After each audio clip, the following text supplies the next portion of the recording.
Hey guys, today we have yet another species tour. We'll be taking a look at an alluring genus of ant known as Polyrhacus. They are widespread ants inhabiting most of the southern and eastern regions of the globe. Many members of this genus have arboreal adaptations such as living in wood or constructing large leaf nests. They are a remarkably interesting genus, so let's get straight into the video. First up, we have the Polyrhacus template. This is a very rare species, living high up in the canopy, constructing large debris nests built out of dirt and twigs weaved together using their larvae silk. Another fact that makes these so special is that they are huge, being around 2 centimeters, making them one of the largest Polyrhacus in Australia. Our next species is the Polyrhacus australis. These ants are much like their larger counterparts, the template. They construct nests high up in the canopy. We've had this colony for a few months now, and in this time they've made some decent progress. When this colony was first bought, they had a single worker, although today they have 2 workers. One that does most of the foraging, and a second one that stays in the nest with the queen and helps care for the brood.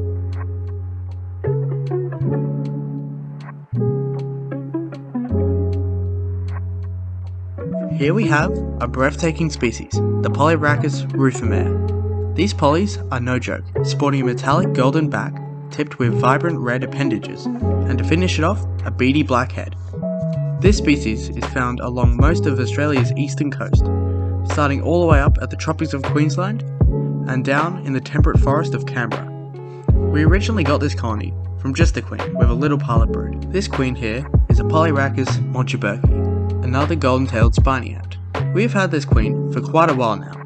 We caught her all the way back in February with a few others, although unfortunately she still hasn't laid. This could be due to a range of things. She could be infertile, stress, being a late bloomer, or just might not be the right environment for her. We still don't know much about this species. Hopefully next year we'll be able to start again with a different queen. Next up is another stunning spiny ant, the Polyrhacus hawkeri. This species is far smaller than the other polys on our list, but it certainly makes up for that in appearance.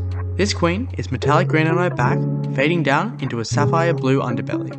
She also boasts bright ruby red limbs, and to finish it off, a shiny black abdomen. However, this species can vary quite heavily from ant.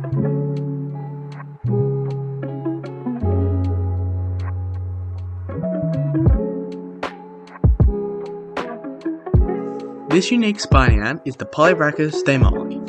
This member is set apart from other species by its colour scheme. Where most are coated with gold, the damali is wearing a glistening silver. This queen hasn't been doing all too well though. The larva you see at her feet in the video was eaten. We aren't really sure why she decided to do this, but it was most likely due to stress, even though we left her alone disturbance free for most of the time. Some queens just eat their brood without a real reason, unfortunately. Next up, we have the Polyrhacus vermiculosa. This is the most abundant species of Polyrhacus on the east coast of Australia, conquering most biomes in the area.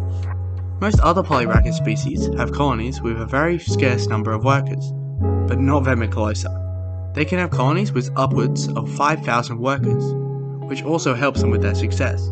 However, this colony is still small and only has 3 workers at the moment, each of them only being a few millimeters in length.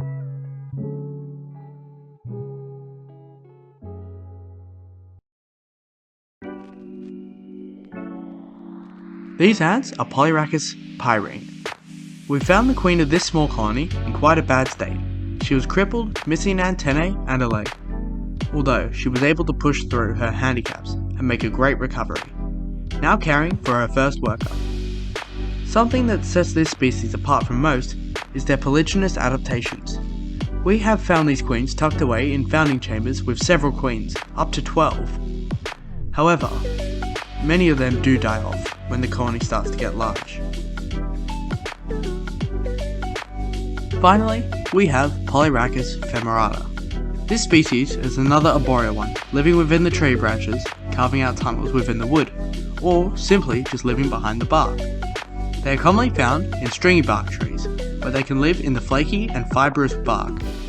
We've caught many of these queens on their annual nuptial flight, where the queens were in great numbers and they were everywhere, all across trees, on windows, on the ground, and we even found a few in our house.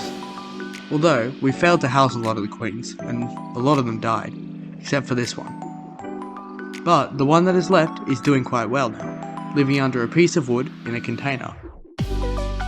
Thanks for tuning in. We have many other very cool things planned out that should be ready very soon. Until then, have a good one.